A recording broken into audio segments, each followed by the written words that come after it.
Hey, this is Eric, and today I'm going to explain the difference between non-duality and solipsism.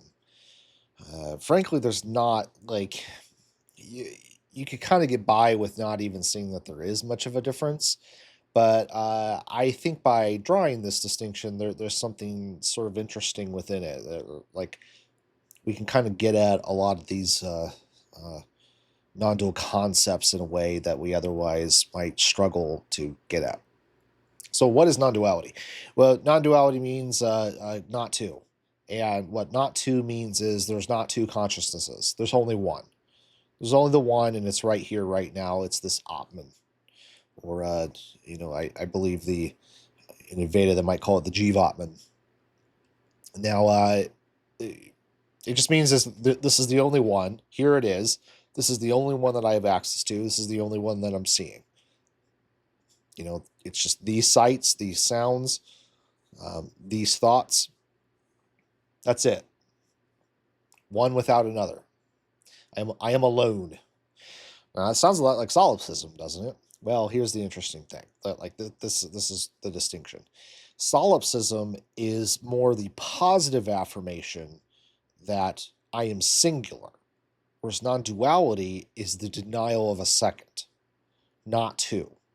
And these are subtly different. These are subtly different things because solipsism is affirming a monism. That is not non-duality. That's not what non-duality is. Non-duality is instead the denial of a duality. Okay? Like I said, this is subtly different. There's a subtle distinction here.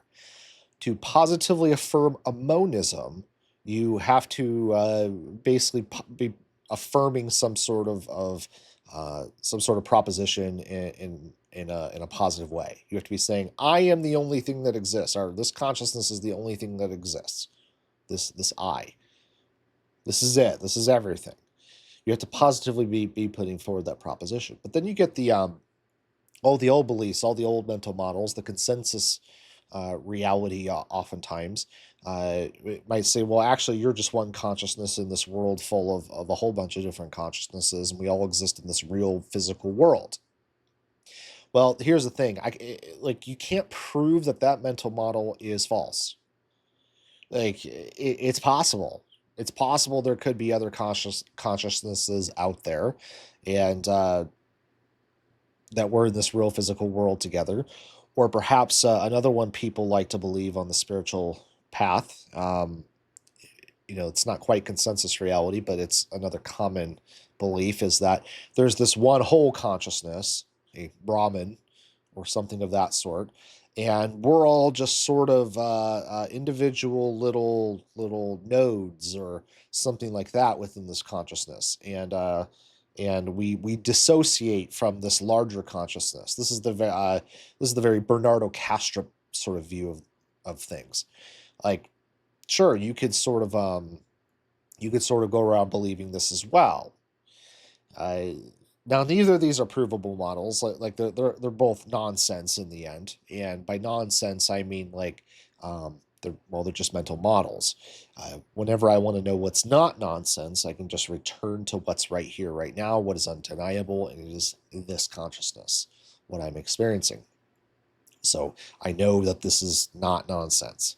Anything else that says that there's more or something beyond that, or that this is part of something, or all like anything that says anything like that is going to be nonsense, because the only place that these ideas exist are in the mind, as a mental model, as a form of mental proliferation, where we come up with all these ideas about how things could be. But when I get rid of all the mental models, when I stop believing in all of them, what is left? Well, it's just conscious. It's just what's right here, right now, without other. Okay. Now, if I was going to affirm some sort of solipsism, I would have to, like I said, positively affirm I am the only thing that exists. I am the only consciousness that exists. This consciousness is it. There's nothing else. But I can't positively confirm that. I can't say that there is nothing beyond this consciousness. I don't know anything outside this consciousness. I can't know anything about other consciousnesses. I can't know anything about a potential physical world, whether it exists or not. I don't know anything outside of this consciousness. So how could I say that nothing else exists? But I would have to be able to say all that if I was going to affirm this sort of monism, this sort of solipsism. I would have to positively say this is it, with nothing else beside. That's just another unconfirmable false belief. You're falling into another form of nonsense. I think this might be the time that the Roshi whacks you on the head and says you stink of Zen or you reek of Zen or something like that, because that would be the moment. That would be the moment that you do reek of Zen. Um, instead, what's really going on is non-duality, and non-duality is just where you've gotten rid of all the false beliefs. You're not believing any of the false stuff. And so you're saying not to, which is just an affirmation of what you currently see. You only see this consciousness. You're only observing through this one. This is the only one that is undeniably right here, right now. You're not saying you're not saying that it is the only one. That would just be forming another mental model. You're going too far. No, it's just the denial that there's nothing else that you see or really can be seen. All you know is this. All you know is what's right here, right now. One consciousness. So that's the difference. That's the difference between non-duality and solipsism. Solipsism is a positive affirmation that this mind is the only thing that exists. That's going too far, because you're saying something that you can't prove. Non-duality is just saying not to. I'm not seeing a second. I'm only seeing this.